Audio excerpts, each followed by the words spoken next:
I know. You looked at that title and thumbnail and are ready to bust out the pitchforks because it seems like I'm trying to imply that one of these two men is the lesser necromancer. And you know what? You would be right. I am not implying anything. I am stating this. I am standing on this business. And for those who are curious about who on earth I think is better at necromancy, my vote is with Emmerich Volkarin. I know, I can't see your face right now, but I can tell you are baffled at my audacity because we all collectively agree as a fandom that Dorian Pavus is the love of our collective lives.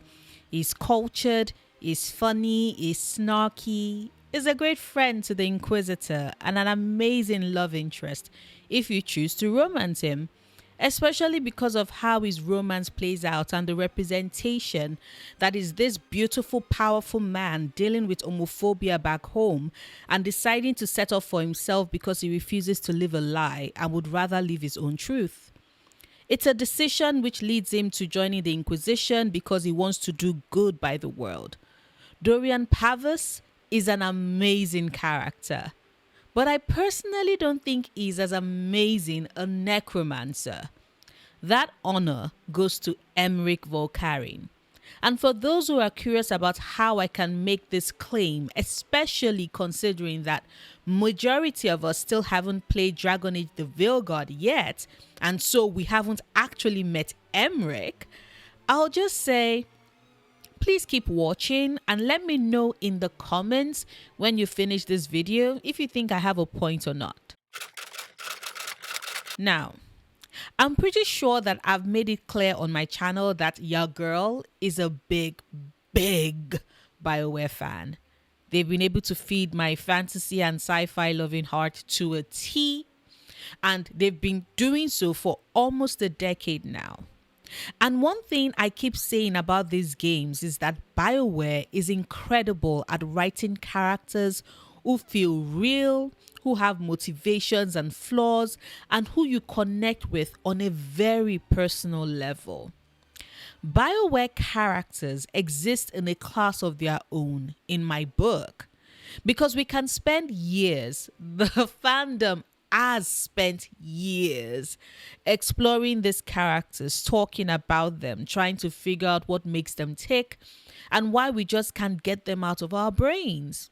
Not only do they look good and are voiced by fantastic voice actors that prove that indeed voice acting is acting, unlike what a certain Amazon CEO might want to make you believe, but their stories are also ones that resonate.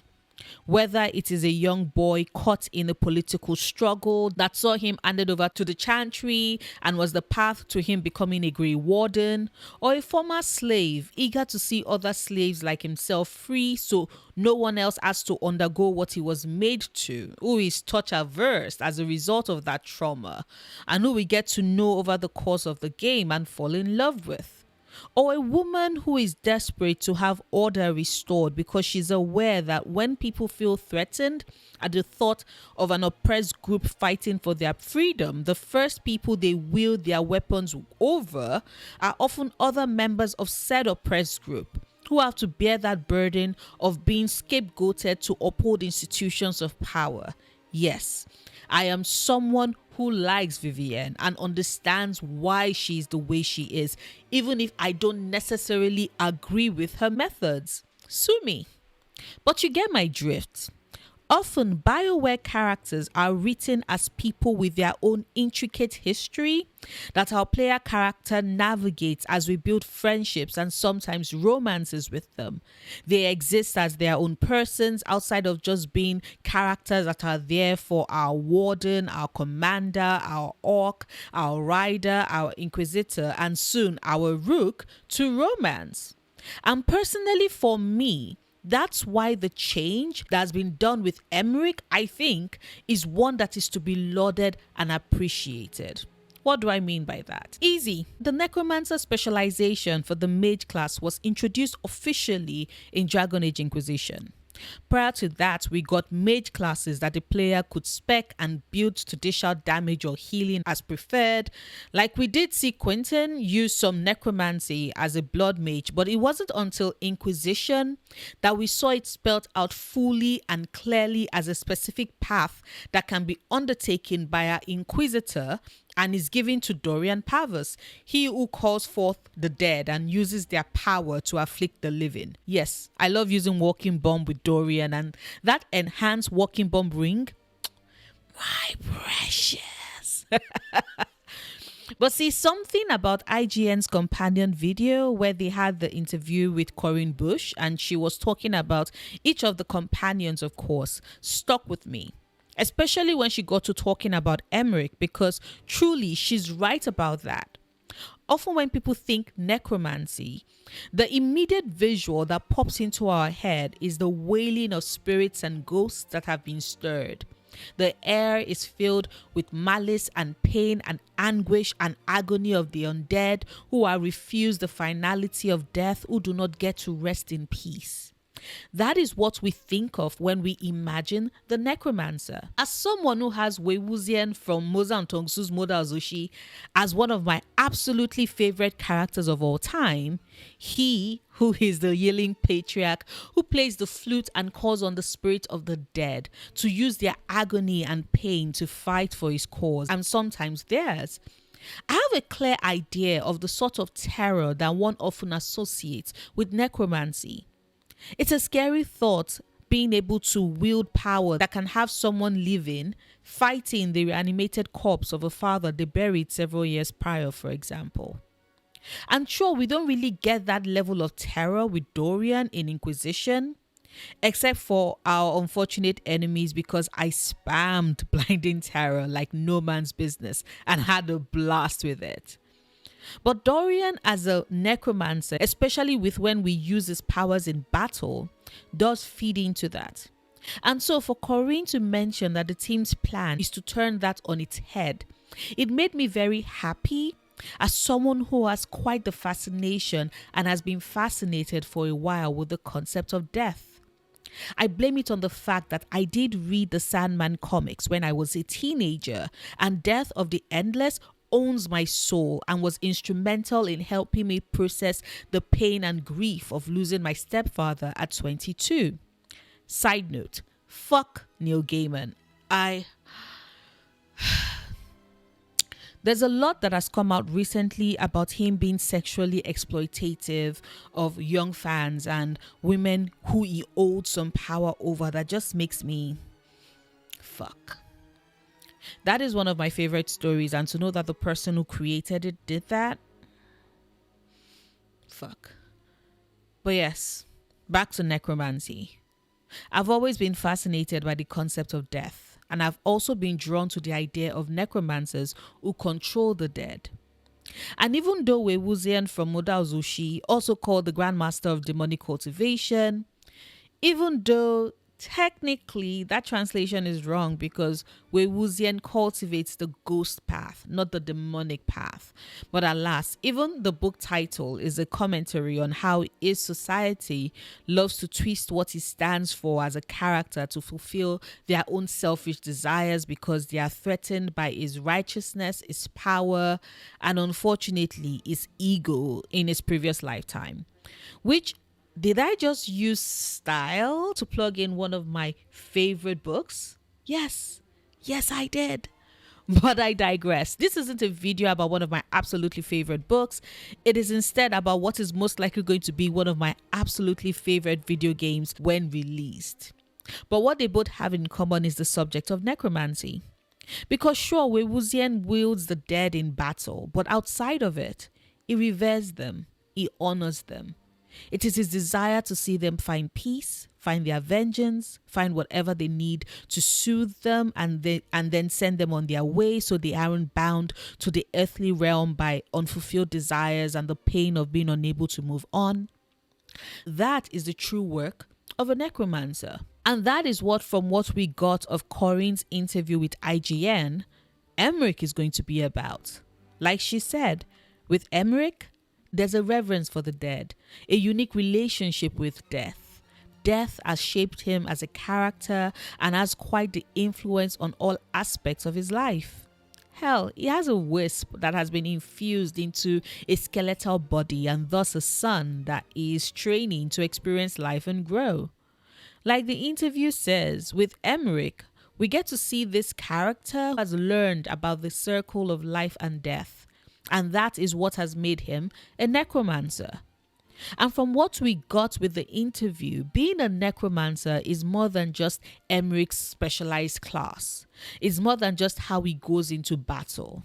Like, sure, I am fairly certain he's going to be wielding the power of death on the battlefield. We got glimpses that it does add to the necrotic damage that Rook can wield whilst they fight their enemies, so we know he's about that life and he will do that in battle. But outside of it, we will get the chance to see this character who is familiar with death and treats the dead with the respect and honor and reverence that they deserve, which I personally think is what makes him the better necromancer. Because sure, Dorian also wields this power, and like I said, so did Quentin to some point. And if you chose the way of the necromancer in Inquisition, so did the Inquisitor, which, wow, you really did that? Good for you. I tried being a necromancer once and it made Cole so sad I couldn't live with myself. I immediately reloaded a previous save and specced into Knight Enchanter. My poor baby Cole. So we've played as necromancers. We've seen necromancers before.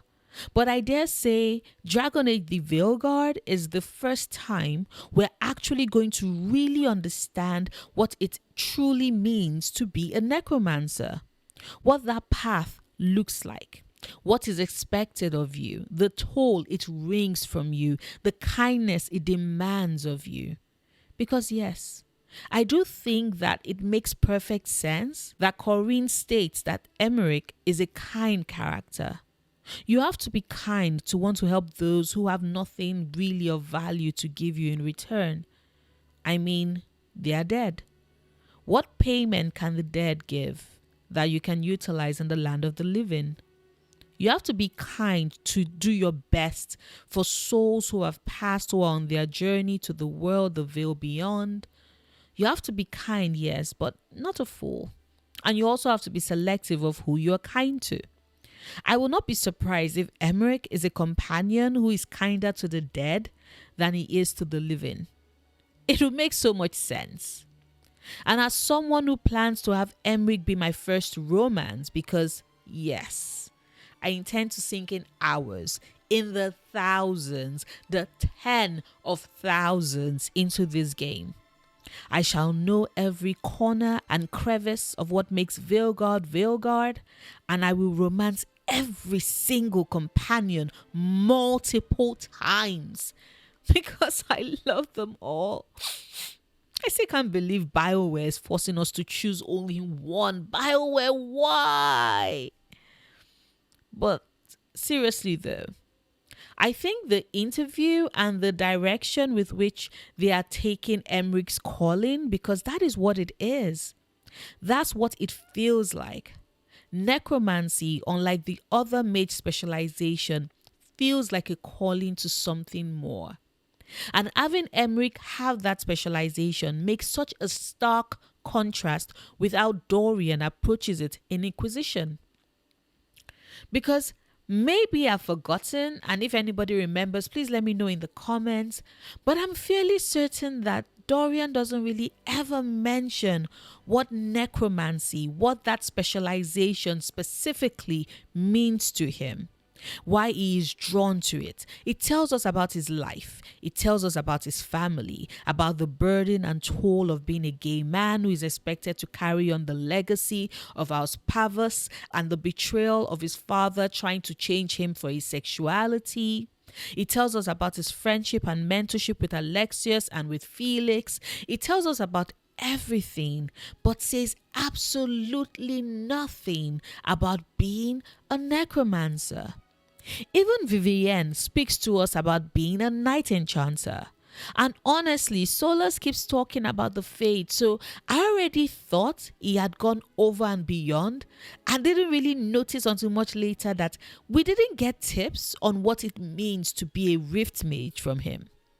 But we could guess. I could guess because Solus's connection with the fade is all he talks about. Dorian, however, doesn't tell us anything.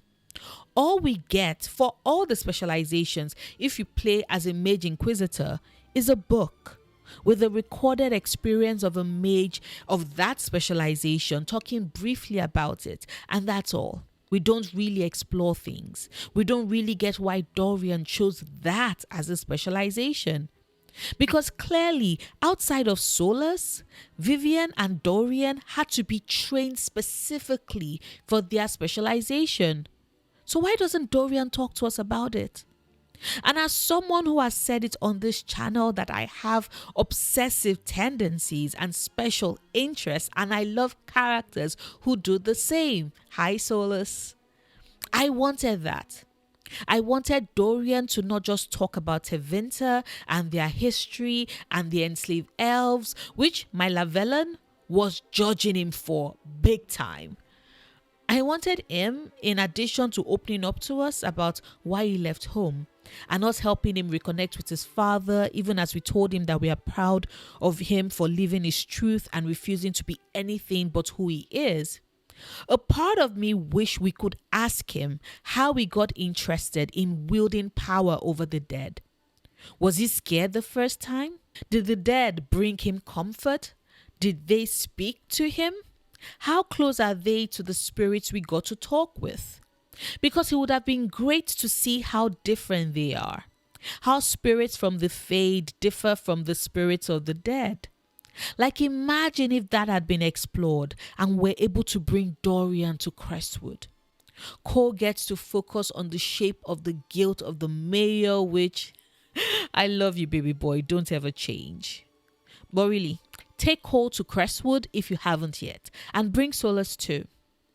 But yes, imagine if us bringing Dorian to Crestwood would have unlocked something, and Dorian gets to talk about the last moments of the dead, what they wanted to do, the fear they felt at the drowning. Like, Cole feels that, but he's the spirit of compassion, so he gets to feel what they felt. But having them actually talk to Dorian would have been great. Having Dorian tell us that he's helped ease them along would have been so satisfying and showed us a necromancer at work outside of battle. It would have been so fulfilling for me personally. More than the brief find 3 bodies after draining the lake mission that we got. Like, I love Inquisition, don't get me wrong. But I think that we could have gotten more with the specializations. Hell, like I said, even Vivienne mentions being a knight enchanter and talks briefly about how cool it is if you go meet her the minute you choose that as your specialty. I wish we had gotten the same with Dorian. It would have been great to have gotten to know Dorian the man, Dorian the mage, Dorian the survivor, Dorian the necromancer. But hey, at least I get to have that soon with Emmerich. What do you think? Are you looking forward to hearing Emmerich talk sedately? Because that old man ain't rushing for shit. So are you looking forward to hearing him talk sedately about the dead, about his responsibility and purpose to the Morn Watch? Are you excited to see that in action? Are you ready to help him? I know I am. I'm very certain that I would love all the companions' quests, but Emmerich's even more so. Plus, I need to know everything because I think I'm going to join the Morn Watch faction for my second playthrough. So many rooks, so many stories, so many ways in which it can all go. But that's the fun of playing a BioWare game, isn't it? Hit the like button if you enjoyed what I had to say. Hit the dislike button if you didn't. The choice is yours. And all I hold is reverence for it. Share this video if you think other people should watch this too. It definitely helps my channel grow and is incredibly supportive of my content. Speaking of support, huge thank you to my patrons who help me keep the lights on. If you would like to consider supporting me on Patreon, do check out the link in the description box. I make new videos 3 times a week, Mondays, Wednesdays, and Fridays. My videos usually drop at 5 p.m. EST on upload days, but sometimes life happens, like for this particular video, for example, so I apologize. Whilst you wait for new content from me, do check out my The Lure of the Doomed BioWare romance video if you haven't seen it yet. Until next time, do remember, obsessing over the things you love, perfectly valid coping mechanism.